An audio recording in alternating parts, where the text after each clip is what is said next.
nasa linya po ng ating komunikasyon ang complainant sa mga complainant. Ito po ay nasa US ngayon si Mama Ana Nuzi. Siya po ay complainant, isa lamang sa maraming complainant versus sa isang online dropshipping company. Nasa US now pero dito sa Pilipinas ang kumpanya. Tama ba? Oo. So magandang umaga po mula sa Pilipinas. Diyan po ba sa Amerika ngayon ay gabi na? Tama ba? O magandang umaga po, Ma'am Ana Nuzi, Dolan Castro po at Robert Tan. Kayo po ay live sa Aksyon Abante ng DWAR Abante Radyo. Magandang umaga po mula sa Pilipinas, Ma'am Ana Nuzi. Yes po, good morning po. Yes, Ma'am Ana.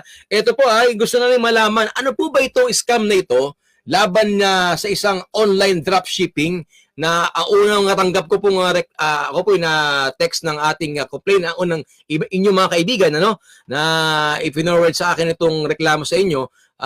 Ano po ba itong scam na ito na allegedly ay kayo po ay nag-invest daw tapos bigyan nagsara po sa SEC yung kumpanya? Ganun po ba yan? Paano po bang simula po nito at ano po ang nangyari? Ma'am Ana. Yes po. Kasi po, ang nag-invite po talaga sa akin. Hello po. Opo, go ahead. Go ahead. Okay po. So, ano po kasi ang nag-invite po sa akin talaga is yung friend ko din po. So, bago po ako sumali, nag-research din po ako sa mga YouTube, yung mga sumali na, may mga vloggers din po at mga sikat na personality. Nakikita din po siya sa mga billboard sa labas po, sa mga highway. At chinek ko din po sa SEC na meron po silang license to operate. So, ang platform po is e-commerce. So, nung sumali po kami, hindi po talaga siya scam. Kasi nung bigay po kami ng parang puhunan, so every mag-o-order po, ang nangyayari po kasi sa proseso po ng platform ng sitaw, balik kami po yung naglalabas ng pera para magbayad po sa supplier. So, pag meron na pong order sa amin, doon pa lang po kami lalagay ng pera kung kaya po namin, kung afford po namin na i-take po yung order. Kasi kung malaki po masyado yung order at wala pa po kaming budget, hindi po namin siya kailangan i-fulfill. Kasi may iba pong kukuha po ng order. So, kunyari po, 100 pesos po ang in-order sa amin at meron po kaming pera, yun po ang ibabayad namin sa supplier. Once po yung supplier is na-delivered na po yung goods sa buyer, saka po babalik sa amin yung pera na binigay po namin kasama po yung profit. So, ito pong company na ito ay nag-start po parang more than a year, almost 2 years na po na smooth po ang operation. Hanggang sa meron daw pong nag-report na scam siya at investment po siya.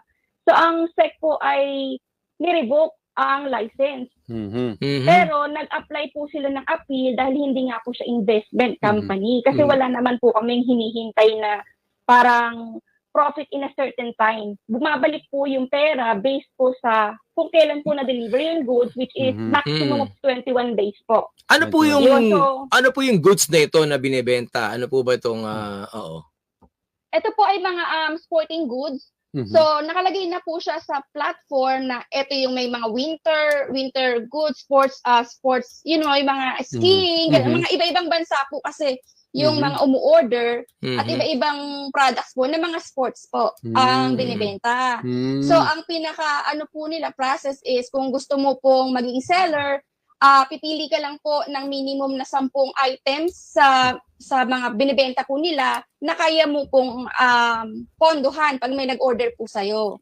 Eh kung hindi naman po nila pinipilit na magbenta ka ng magbenta. Kasi nasa seller po yun kung meron ka pong pang bayad sa supplier. Ano po ma'am ang dahilan? Bakit po isinara ng SEC itong kumpanyang ito? Mayroon daw po kasing nag-report na isa po siyang investment scam. Okay. Which is sa amin pong mga sellers na libo-libo, hindi po naman siya masasabing scam kasi nakukuha po namin yung pera namin. Kami po ang nagpa-process ng order at kami rin po ang nagde-decide kung ano po yung kaya namin at kung kailan po namin siya kukunin. Dahil namin nagreklamo. Kaya sinara agad na SEC. Ganun ba yun? Opo. Pero ano po na naging parang batayan? hindi na Ano po naging imbestigahan. batayan ng SEC? I'm sure may batayan po ang SEC dyan. But ano pong sinabi sa inyo na batayan? Yun nga po ang problema kasi may mga nag-complain na po, nag-file ng formal complaint po sa SEC. Pag may mga seller po nang nagtatanong, ayaw po nilang sagutin. Kailangan daw po namin mag-file ng complaint na scam po si Sitaw.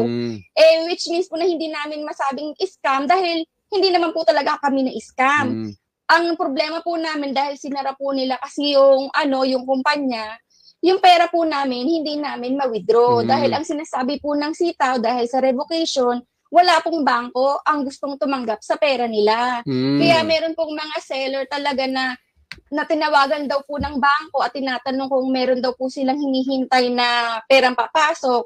Kasi ibinalik daw po dahil ayaw daw pong tanggapin. Ang sabi naman po ng SEC, wala naman daw po silang binibigay na order na hindi i-release ang pera. Pero sa Sitaw po, ang binibigay po sa aming mga announcement ay inaayos na po sa bangko, may mga process po, may mga tumatawag. So parang every few weeks po, puro ganun po yung sinasabi nila na nade-deny po ng bangko, tapos may bago na naman po silang bangko. Lagi po silang nade-deny. So kami pong mga seller, dahil puro announcement lang po yung natatanggap namin, wala rin pong muka at boses na talagang nagsasabi na yun po yung totoong sitwasyon, doon na po namin na-feel na scam nga ba na hindi namin makuha ang pera? Kasi yung platform po talaga is hindi scam. Ma'am Ana, yes po. kung okay lang sa'yo mabanggit, magkano na ba ang napasok nyo pong pera po dito sa Sitaw at na hindi nyo po ma-withdraw? Personally po, nasa 600,000 po. So ngayon po merong nakikipag-ugnayan po sa inyo from Sitaw para malaman ano yung mga updates po para yes malaman. Po, naggawa po sila ng Facebook group na hindi naman po kami makakomment na mga sellers kasi ang parang purpose lang po nila is to update us every few weeks po. So tapos yung mga ilan po kayong miyembro lumalabas diyan, ma'am, sa na nagpasok po ng pera? Marami doon ba? po sa main Sitaw po nila, yung main po nila, nung hindi pa po sila nare-revoke, meron pong 56,000 po na mga members. Doon po sa mga sumama po sa mga disbursement update, nasa almost kalahati na. Tapos may mga iba po pong Facebook groups na libo-libo din po yung mga sumasali. So ang pinaka-main problem po is kami pong mga nasa abroad, yung mga OFW po, hindi po kami makapag-formal complaint at magpunta sa SEC or kung saan man po kasi po malayo po kami. Tapos yung iba po sabi, pupunta pa daw po ng embassy. So ibig sabihin, ma'am, pala ang inyong nirereklamo kung hindi na-revoke ito, tuloy-tuloy sana. Tama po ba? Yes, exactly po. Opo. Tuloy-tuloy po ang inyo. Ilang taon na po kayo o ilang buwan na po kayo nagkakaroon ng transaksyon? Ito po sa online na dropshipping po na ito. Nag-start po ako nung February. Tapos po bigla siyang na-revoke ng June. So ang dami po namin na halos kakapasok lang. Pero kasi nga po, may registration po siya sa SEC. Kaya kung po kami, confident po kami na legal ito. Opo. So kumita po ba kayo dito, ma'am? Kumita po ba kayo? Kumita naman yung pera po? Opo, kumikita po. Paano po ang halimbawa, nag-invest kayo ng sabi nga 600,000 ba? Pesos? Hindi po, siya po, parang hiwa-hiwalay po siya. Hiwa-hiwalay, okay. Opo, hiwa-hiwalay. So magkano na po ang kinita ng inyong 600,000 pesos sa 4 na buwan? Nasa 100,000 po, mga ganun. 100,000 na. Meron po ba kayo alam na opisina nitong online dropshipping na ito sa Pilipinas? Meron po sa BGC, kaso po sarado na. Sa BGC. Opo, pero kayo po ba, may ugnayan pa rin po ba o contact number o contact person na nakakausap po ninyo ito po sa online dropshipping po na ito? Meron po ba kayo nako-contact pa sa kanila? Ang mga nag-update lang po sa amin is yung mga account specialist na ang nagsasabi wala din daw po silang alam kasi nakabase lang din po sila sa nilalabas po na announcement po ng company. So wala po talaga kaming direct contact kahit kanino. Mm. Okay, so ito po ipapanawagan po natin sa SEC, no? Ano ba talaga naging dahilan sa ating kung bakit ni-revoke ito? Mahalaga malaman natin ano naging batayan nila at paano ngayon yung pera na naipit po, no? So ibig sabihin ang pera po ninyo ngayon ay naroon pa din po sa online na dropshipping na ito, na kumpanya. Ano pa rin po? Yes po. Ando pa rin siya. Tama po ba, Nakalagay Miss? po pending lahat. Pending lahat. Okay. At nagsara ito kailan po? Kailan po ito na-revoke? Yung June 10 po na-revoke. June 10 na-revoke. Okay. June 10. So, Ma'am Ana, ano po uli yung naging rason bakit hindi ma-remit back sa inyo yung pera nyo? Ang nire-reason po ng sitaw is wala pong bangkong tumatanggap po sa kanilang pera para i-disburse po sa amin. Dahil po sa pag-revoke ng SEC, yun ang Opo, yun po ang dinadahilan po nila. Pwede pong totoo, kaya lang po kasi hindi rin namin alam at wala rin naman po kasi silang muka at boses na binibigay. Puro lang po puro letter. So para ito ma'am, ang biktima dito hindi lang sa Pilipinas, no? Iba't ibang panig ng global kasi yan bansa, ha? Saudi, Yes, US, UK, Taiwan. Meron pa lang ganun mga nagreklamo. Yes, So po.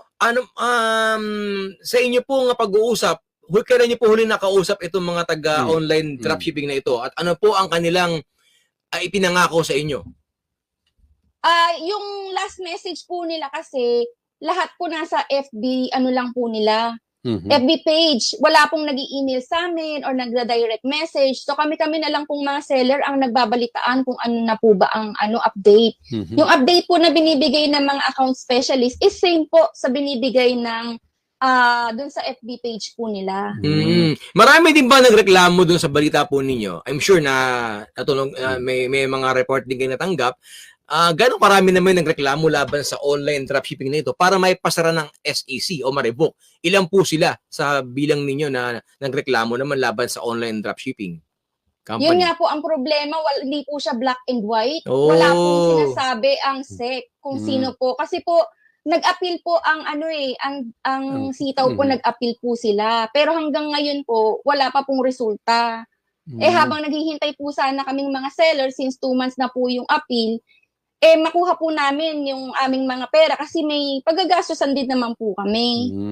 May formal ba na announcement o update binibigay ang sitaw sa inyo? Wala po, Wala, yung po sa bangko. Okay. Ano po yung mga sulat na pinadala sa inyo? Meron ba? Wala, wala. Email lang.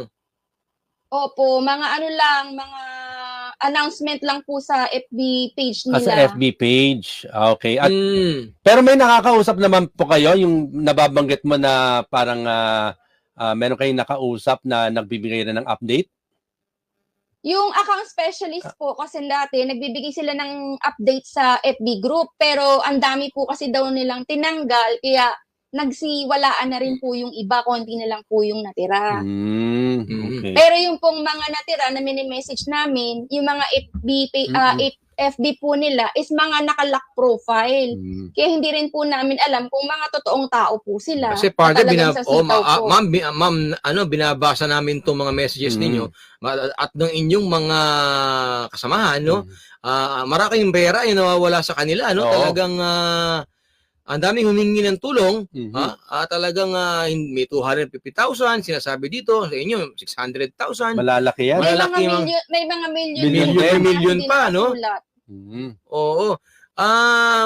So ito mama, ito po ipapaabot ito sa SEC. Papupuntahan po natin ng ating Action Abante reporter itong SEC. Para malaman natin yung dahilan. At siguro, mabigyan niyo po kami ng address po ng sitaw ng online dropshipping na yan para maikutan din po namin ang ating mga Abante reporters, no, na pwedeng umikot po diyan sa ating maikutan po lahat yung mga taong yan, at pati yung kung may mga hawak kayong mga cellphone number nila o account number ng mga paki-forward niyo po sa aming executive producer para po makontak namin isa-isa itong mga to. Bantayan natin itong kasong to kasi kawawa yung ating mga kababayan na dugot pawis ha. Kamukha ni Ma'am Ana, hindi naman basta-basta mo maiimpok yung pera na yan. Mga OFW o mga kababayan natin sa iba't ibang panig ng bansa, ng mundo, ng bansa, talagang nabiktima. Hindi naman nabiktima pero nawala yung kanilang investment. Siyempre, subukan din natin ang hirap kasi partner na sabihin mo na bigyan ni-revoke, bakit ganun? Tingnan din natin, baka makausap din natin since online po ito, baka may alam din ng ACG dyan, no? Online. Ma'am, online ba ang transaction ninyo lagi? Yes po. Lahat po online. Lahat online. Sige, baka matawagan natin yung cybercrime. ACG. PNP ACG, baka sakali may malaman nila rin. Maganda rin kasi, meron ba kayong mga complainant sa Pilipinas? Nandito? Marami po. Ay baka mamaya, baka pwede natin tawagan yung si Kernel. Yung PNP anti-cybercrime para para malaman natin kung meron silang information. Kung baka may nag-file na ng kaso. Meron ba nag-file na po ng kaso sa laban sa ganyan sito, sa kumpanyang ito o sa iba pa? Meron na bang kayo nabalitaan? Hindi ko po sure pero ang po kasi ng mga sellers is ang imbestigahan po ata ay ang SEC. Kasi sila po yung nag-revoke ng biglang nag-revoke. Sabi sa amin. Opo. At dahil na-revoke, hindi na mapadala yung pera. Ganun ba yun? Tama? Yung nangyari po ba, Miss Ana, biglaan, yung paano nyo nalaman na hindi na kayo nakapag-transaction sa sitaw?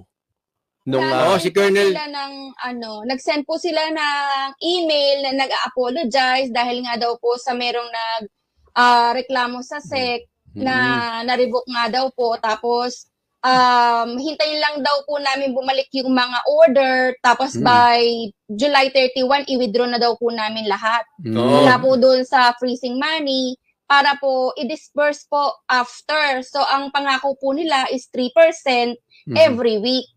Pero wala po kaming na-receive. Wala pa. Ma'am, subukan natin tawagan si Lieutenant Colonel J. Guillermo ng ACG. I-refer din natin kayo sa anti-cybercrime group ng PNP para bukod sa SEC, meron tayong panig ng para malaman din natin law enforcement kung ano ba ang dapat gawin ninyo hakbang kasi mahirap maganda rin meron kayong dokumento. Mayroon ba dapat kasuhan? Meron ba dapat na mag-intervene ang PNP natin? Di ba? Mas maganda po yan para malaman natin kung ano ba yung... at kaugnay niyan, ready na ba? Okay. Ready na. Sa linya po ng ating komunikasyon, Ma'am Ana at mga kaabante sa buong mundo, si Lieutenant Colonel J. Guillermo ng PNP Anti-Cybercrime Group. Magandang umaga po, Lieutenant Colonel J. Guillermo, Dolan Castro po ulit, at Robert Tan. Live po kayo sa Action Abante, sir. Pero magandang umaga din po. Ayan, good morning, sir. Salamat, sir, sa pag-action, pag-take po naming call. Sir Jay, ito po kasi ating mga complainant, marami po ito mula sa iba't ibang panig ng bansa. Meron taga-Saudi, mga kababayan natin, meron taga-UK, US, at saka taga-Taiwan, at sa Pilipinas, meron din po, no? Meron silang nireklamo na nirevoke po ng SEC, yung isang online dropshipping company, itong Sitaw. nirevoke nila yung lisensya o yung pag-negosyo nito at naipit po yung pera. Milyon pong pera ng ating mga kababayan sa buong mundo ang na-hold po dito at wala na sila makuha sa kumpanya dahil sa pagkaka-revoke ng SEC. Meron po ba kayong mga natanggap na reklamo hinggil po sa ganitong sitwasyon? Ito pong anong partner? Ano yan? Yung kumpanya nila? Sitaw. Oo. Meron na ba kayong nabalitaan na hinggil po dito, Colonel? Wala pa rin complaint po na ganyan. Wala pa rin po. Oo. Kasi po yung Colonel, sabi namin ay maganda rin po na makipag-ugnayan sa ating PNP, yung ating mga nabiktima dito sa Pilipinas at ibang bansa. Kasi po, ang dahil po ng online din po kasi ang kanilang transaction daw ng pera. At dahil tiwala sila, sige ma'am Ana, kayo na nga magkwento kay Sir Jay. Ano po ang reklamo ninyo? Yes po, ang reklamo po naming mga seller ay hindi po namin makuha yung amin pong mga pinasok na pera po na pang bayad po sa mga supplier para po sa mga nag-order sa amin.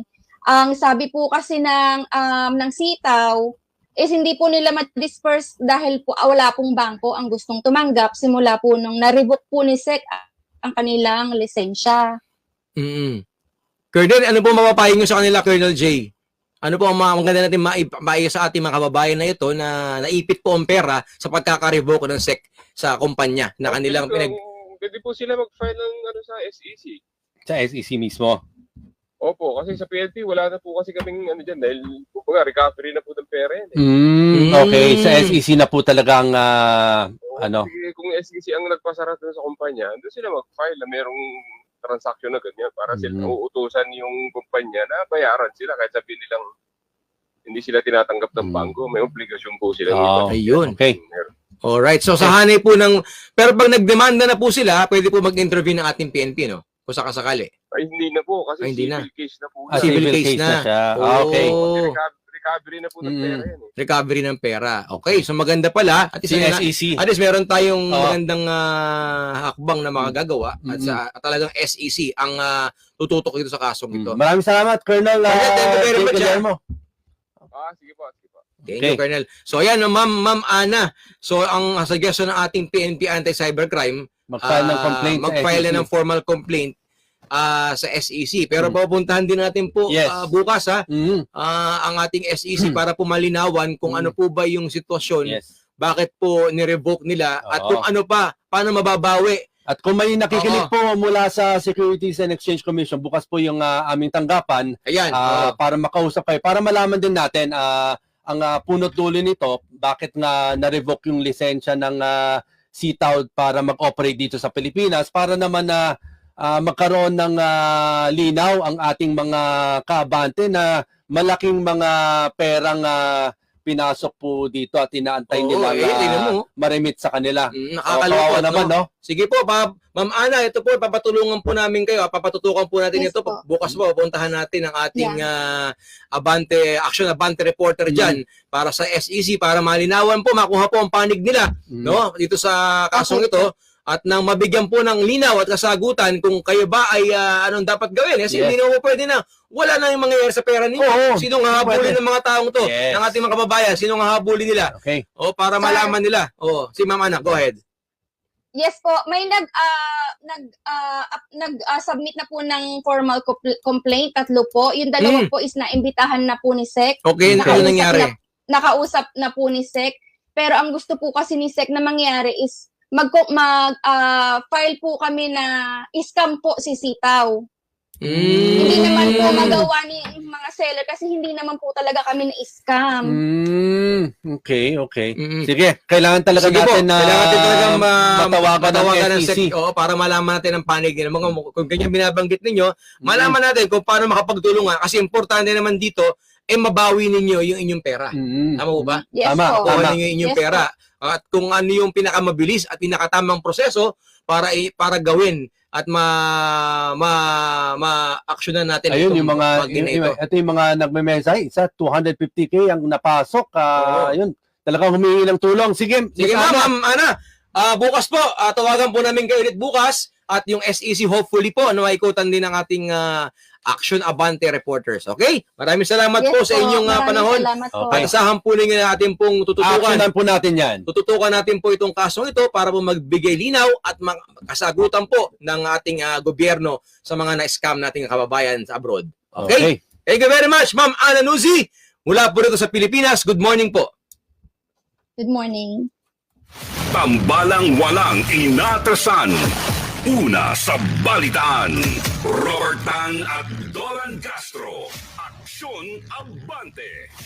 Hello partner, marami sa ating mga kabante, hindi lang dito sa Pilipinas, but all over the world, nag-aantay ng update na para malinawan mula sa SEC. Ano ba talaga yung nangyari at ano yung kailangan nilang gawin para maibalik na sa kanila yung kanilang pinaghirapang pera na pinasok. Para malinawan natin, scam ba talaga? O hindi? Ano ba yung naging dahilan sa pag-revoke? Sabi ng nila Ma'am Ana, hindi naman sila scam. Pero bakit sinabi ng SEC scam? So, yun ang magandang malaman natin. At the bottom line, ang kahuli-ulian, scam man yun o hindi, paano mababawi ang pera ng ating mga kababayan. na-invest o napasok dyan. Mm. Di po ba? Alright, Okay. bukas po yan ha. Abangan po ninyo ang ating sama-samang pagbabantay at pagtutok sa problema sa ito pong sa problemang ito ng ating Ayan. mga OFW, mga kababayan natin na naipit ang pera sa pagkaka-revoke po ng SEC. Again, bukas po ang Aksyon Abante at DWAR, Abante Radio sa panig po ng ating Securities and Exchange Okay. Commission. Kaya mga kabante, tutok lang araw-araw 8 to 9 p.m. sa Aksyon Abante at maraming salamat po sa sama-sama nating pagtutok at pagpansin sa maliit man o malaking problema sa ating bansa. Ako po si Robert Tan. Dahil sa bawat hinaing, dapat merong aksyon at solusyon. Ako naman po, si Dolan Castro at ito ang Aksyon Abante! Umaabante para sa katotohanan. Sumusugod saan man ang kaganapan. Serbisyo publikong hindi matatawaran. Ito ang bagong 1494 DWAR. Abante Radio. Abante Radio. Mabilis, mabangis, walang mintis. Abante Radio. Abante sa balita at serbisyo.